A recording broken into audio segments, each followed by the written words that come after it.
Welcome to the Engagement Fit Drive podcast. I'm Andrew Aubrey. And I'm Tracy Moxie. Through insightful discussions and practical strategies, get ready to unlock the tools you need to thrive and make your unique mark on the world. In this two-part episode, Tracy and I will be discussing my Skeptic drive in contrast with her Pioneer drive, helping you relate to how these two drives play out, how they contrast, and ultimately the valuable contribution they can make to one another. Welcome back.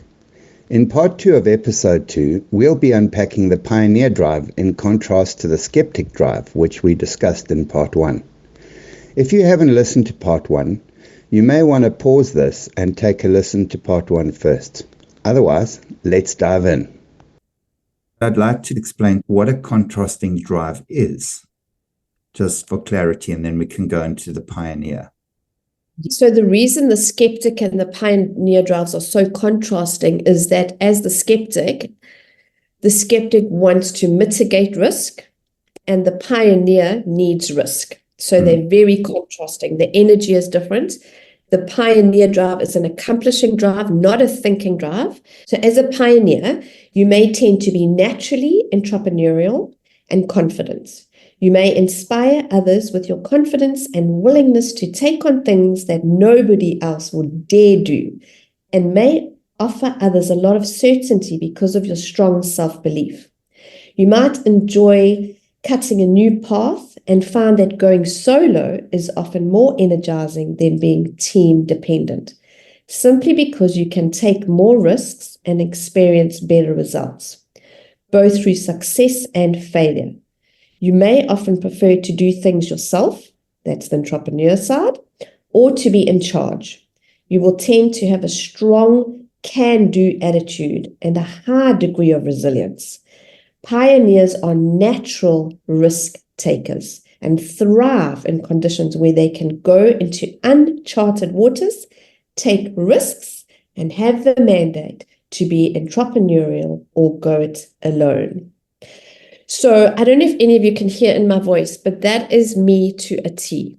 That whole description fits me like a glove as one of my dominant drive. It makes sense to me. Everything in that descriptor is me to a T. I've lived my whole life like that.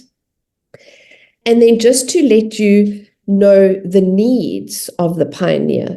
So we need the freedom to act independently and make our own decisions. Do not hold us back. We need to break new ground and take risks. We need to follow our dreams and we lean on our confidence to do this.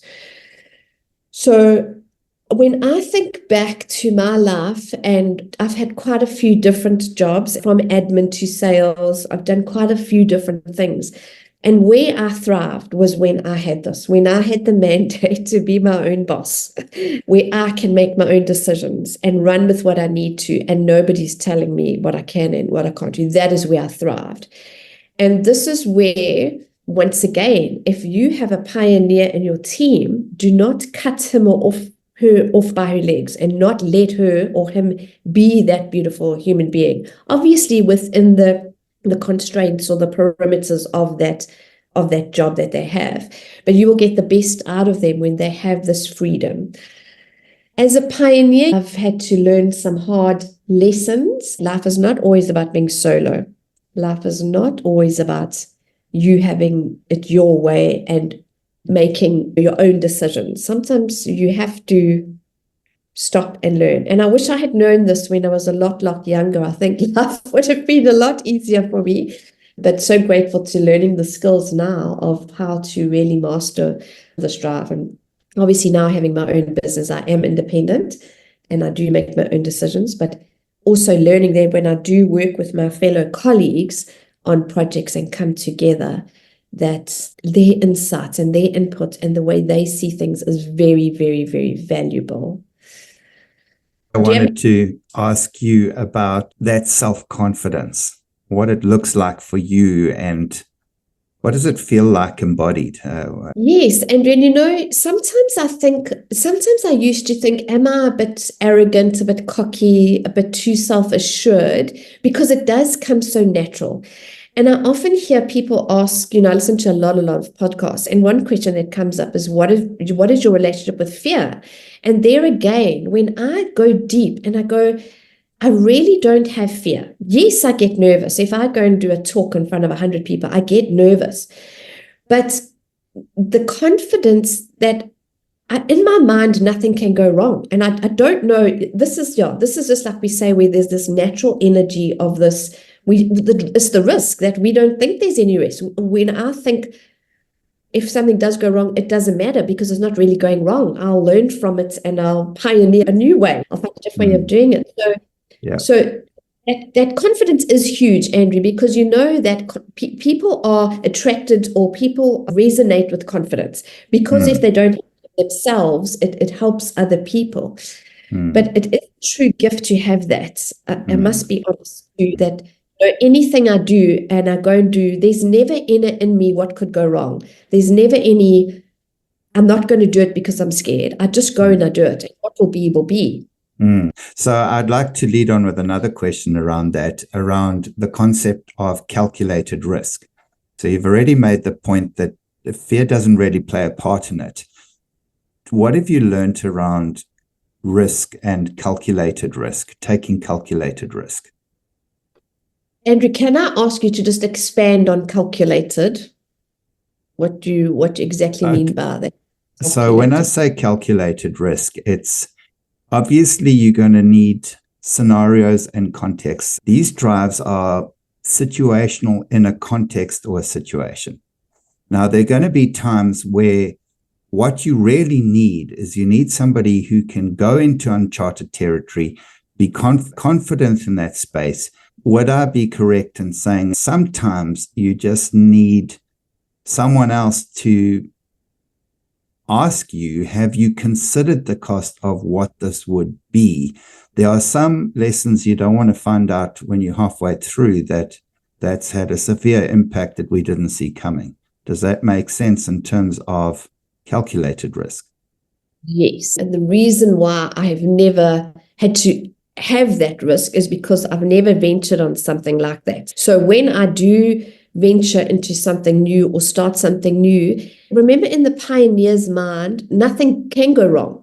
You're on a quest and you will sort it out. You will find a new way. So I don't ever go into something thinking that anything can go wrong. In my mind, remember, nothing's going wrong. We're going ahead. We're going to make it. We're going to forge our way. It doesn't matter how. Yes, the sea will get a bit rough, but that's okay. We'll ride those waves. The ship might float over every now and again, but we will right it. So remember, Andrew, that we're going back to that. It's not a thinking drive. It's a doing drive. So in our minds, we're going. Doesn't matter how we're going, how are we going to get there. I don't even have to know which way to go. I'll just get in and go. I completely understand that in a scenario where this is going to have huge costs, I'm saying get your pioneer with the go energy to get going, but you're going to need somebody like the skeptic that has evaluated everything and the cost and the risk, and actually, are we going to go? So that's where the team dynamics are so beautiful. The pioneer can want to get going and off we go, but we do need some come back down to earth. Hang on, let's not pull up that anchor just yet. And that's where they work so beautifully in hand. Skeptics also need to know where there are situations or context where you need more of that pioneering type input so that you can get going and that you are not stuck in with this absolute need of certainty, because that is not a given in life. I wanted to ask you a question around, have you ever had a situation in your life where that energy, that pioneer energy is at play, and you've had resistance from other people and you felt they're not buying in, I need to pioneer ahead anyway, and I'm going to go because I'm going to back myself with my self-confidence? Yes, very often, and has got me into trouble. There's been a couple of examples. Okay, so, and obviously it's going to pertain to working with other people, not being on my own and doing my own thing. So, for example, being on a committee where I have that, this is how it's going to be, and I do marketing on this committee, and then having feedback from others where it's going to be too expensive or we're not going to make enough money. And I do have to back myself in that I know I can make it work, and I know I can do it. So there again, that strong confidence of I'll make it work no matter what. If I have to stay up till midnight, I will do that. If I have to get people in to help me do it, I will do that, but I will make it work. So you have to, we do back ourselves, Andrew, definitely. And then another example is working in corporate, which is very, very difficult for Pioneer because of all the red tape, because you need to get 5 people to agree on a decision that you make. That for me was very, very frustrating because I can see how what I'm going to do is going to be hugely beneficial. And now because of red tape, we're going to delay this by hours, days, and actually costing the company money because you cannot sign off on this. We've mentioned previously about the importance of effective communication, and just something in Tracy's last example that I would really like to highlight, and why I feel that this particular work and framework is so valuable, is that we both need to ask ourselves, what is right with me? How we relate with other people when we've got dominant contrasting drives like this. The question's going to be around, so what do I need to let go? If I'm a skeptic, and one of the needs of a skeptic is to be heard, and with a pioneer who is leading the charge, just the importance of being able to say, have you considered these things? And the pioneer says, yes, we've looked at these, we've made a decision, and we're going forward. That need to have been heard around areas which I think could cause problems or could have too much risk associated and so on. I've been heard, and I can now let that thing go. I've brought my insights forward. They have been considered, and the pioneer is going to take the charge again and go forward, and I can follow in that space. And there again, Andrew, also from the pioneer side, to communicate that with the people in your team. And I think the thing that is very important to understand about the pioneer drive is that natural self-confidence to go and do. Sometimes you can drag people like myself, which is a dominant skeptic, with other drives that are more aimed towards stability and predictability. And it can make people like us feel very uncomfortable if you're leading the charge, but you're taking us into an area where we are feeling overwhelmed by things because of constant change or lots of risk. For me, Andrew, you know that I watch body language. I can see in you when you're feeling overwhelmed or whatever. So it's exactly that. Remember that communication, only 7% is verbal. So it's to take cognizance of the people, maybe just stepping back, literally physically stepping back because they're just feeling this overwhelm. And that's part of your communication progress, is to rather lead where you have everybody where they are comfortable being. Yes, you're going to be a little bit out of your comfort zone. They sometimes call them just right challenges. It's not pushing people where they won't succeed because they're too overwhelmed and their nervous system actually just cannot now take on this thing that you're throwing at them. So meet them where they're at and lead them through that process, being there with them, giving them what they need. In your case, I need to give you more information. I need you to bring your confidence into having more information about something. So finding what that person needs to go forward, that's the key. Another incredibly valuable understanding of this drive framework is this concept of knowing when to lead and when to follow. And the more you can be true to who you are in these drives and the differences that they bring, and to manage it well, you start giving people that you work with regularly an opportunity to trust the value of what that particular drive might bring. And that can be so helpful in terms of collaboration. This is a specific situation. What is called for here? I need Tracy in this particular area because I need a perspective that can give me a bigger picture. And maybe it's a situation where both her insight and my insight are valuable. And so how do we navigate going forward here? And that's where the concept of intentional collaboration becomes really powerful. Yes, we're not supposed to do life alone. We're supposed to do life together. And Andrew, I've just had a beautiful, beautiful thought. Say you and I are in the car together and I'm driving. I am behind the steering wheel and I'm flooring it. I'm doing 130 on the freeway. And you say to me, Tracy, do you mind slowing down? And I say to you, Andrew, I've got this. I've been driving for 30 years. Do not worry. And I keep my foot on the gas and I keep going. How does that make you feel? Like I want to jump out the car or take over. Exactly. But if I slow down, if I say, oh, Andrew, I hear you, I come back to 120, maybe 110, and we carry on going. And then maybe I speed up. And then you ask me to slow down again. How does that make you feel? So, well, and once again, I think it's going to depend on context. So I might have absolutely no problem with you doing 150 on a straight road. But if you're doing 150 and you're approaching a corner, then my mind's going to go, is this car actually going to make it round the corner? And if we do, is she going to be able to actually handle it if we lose control? Yes. And that would be a great metaphor or picture of how those two mindsets might see. You might have absolute confidence. And it might even be the case that you've cornered it at 150 before and you've made it through the corner. Yes. But I don't know that. And everything about me is saying, whoa, slow down.